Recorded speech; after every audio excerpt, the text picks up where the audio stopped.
I'm not a lawyer, but there is a brand new Diddy lawsuit. And this one, y'all. First of all, let's start with the trigger warning that is listed on the front page of the lawsuit. It says that this document contains highly graphic information of a nature, including SA. Additionally, there are graphic images of the aftermath of a situation, redacted images of intercourse, redacted images of minors, workers, more workers, details of trafficking, and the illegal distribution of weapons and some other stuff. Now listen, I'm definitely not including anything about any minors, anything that's too graphic. I'm not playing those games. But since I did read the lawsuit, let me attempt to give you a recap of some of what's being alleged.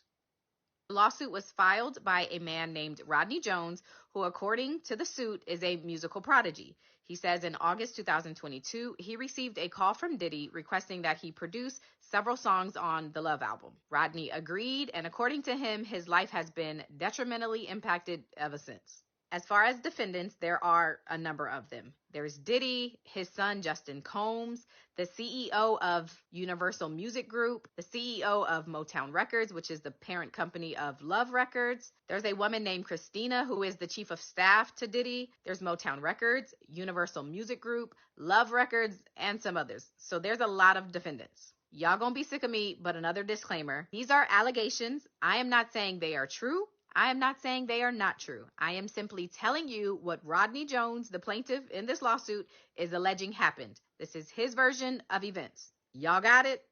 Here we go. The suit says that Rodney worked for Diddy from September 2022 to November 2023. It starts with an incident that happened on September 12th, 2022 at a recording studio. The suit says that there was a writers and producers camp at the studio, and on this specific day, Diddy, Christian Combs, and a third man named G were in a heated conversation. The conversation moves to a bathroom, and according to Rodney in this lawsuit, a firearm is discharged multiple times. A crowd that's at the studio gathers around the bathroom, and when the door finally opens, father and son exit the bathroom, and G remains on the floor in the fetal position, holding his stomach. Rodney says the crowd around just stood there, not giving any help, and so he tries to apply pressure for G and then asks someone to call the ambulance. The suit alleges that Diddy gave strict instructions to inform the police that he had nothing to do with this incident, and instead say that G was struck standing outside of the studio by a drive-by assailant. The lawsuit also includes several news articles regarding the incident, and Rodney says he has several witnesses to corroborate the story and will speak publicly if subpoenaed. It's also worth noting that according to TMZ, LAPD did investigate this incident and found that G was shot during a robbery outside of the studio and ended up just running into the studio after he was shot. In this lawsuit, Rodney says he still has clothes from that day and believes that they still may have stains and DNA from G. The lawsuit also includes pictures of the aftermath that are much too graphic for this video, but they are in the lawsuit. Rodney goes on to say that he lived with Diddy for months at a time, and while they lived together, Rodney alleges that he was the victim of constant, unsolicited, and unauthorized touching by Diddy. Rodney says he is a heterosexual Christian man, and after expressing his discomfort to Diddy's chief of staff, Christina, she responded, quote, "You know Sean will be Sean." So the next part in the suit involves music producer Stevie J. Rodney says that he looked up and idolized Stevie J, and Diddy used that plus his access to Stevie J to entice Rodney. According to the lawsuit, Rodney says that Diddy shared a video of Stevie J doing some stuff and told Rodney, quote, "This is normal practice in the music industry. Look, even Stevie J is doing it." There are pictures included of what the suit alleges Stevie J is doing. And the suit goes on to say that Diddy told Rodney that he himself, Diddy, had engaged in a situation with a rapper, redacted, a singer, redacted, and Stevie J. The next situation detailed in the lawsuit is from Thanksgiving 2022. It alleges that Young Miami and her female cousins were at Diddy's Miami house, and while there, Rodney was in the bathroom, and Miami's cousin comes into the bathroom and essays Rodney, according to this lawsuit. While living with Diddy, Rodney also says that he was transported from California to New York, Florida, and the Virgin Islands, and during that time, he says he was forced to solicit work. He alleges that on or about February 2nd, 2023, he believes that Diddy gave him something. Rodney says he recalls waking up naked, dizzy, and confused, and in bed with some workers and Diddy. Rodney goes on to say that on or about February 4th, 2023, Diddy allegedly forced Rodney to bring people back to his Miami, Florida home. Rodney includes some pictures from that day and says he has some video that he can provide to the court. According to the lawsuit, Rodney was forced to recruit workers, and as a part of his recruitment tools, Diddy provided him with an exclusive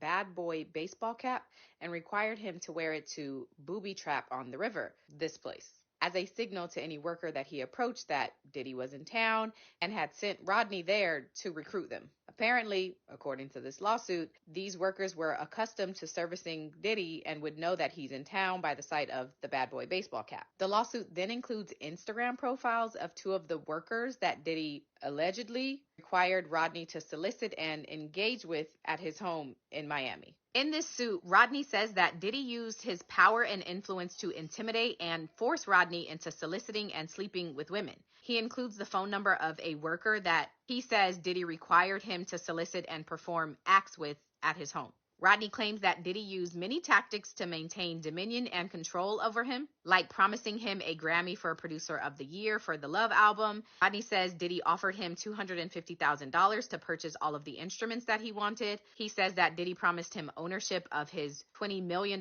property, One Star Island in Florida, and he promised him access to record label executives. But Rodney goes on to say that sometimes Diddy would switch it up. He would go from promising Rodney the world to threatening him with physical harm, including threatening him to eat his face, allegedly.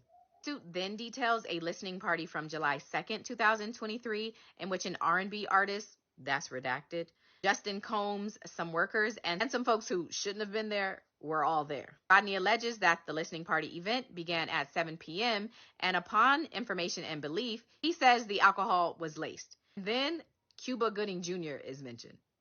The suit says that Diddy introduced Rodney to Cuba on a yacht and then left them alone. Rodney alleges that there was some unwanted touching, groping, and fondling, and he includes a screenshot from the day of the encounter. Lastly, Rodney claims that he was not compensated for his time living with Diddy or the songs that he produced. Rodney says he attempted to work with Diddy to secure his publishing and royalty rights for the work he completed on the album, but Diddy only offered him $29,000 for 13 months, thousands of hours of work, and 9 songs that ultimately made it to the album. Suit says, quote, Mr. Jones was willing to take $50,000 for his publishing and royalties, but Diddy's self-serving greed would not allow him to pay Rodney the additional $21,000 that he was asking.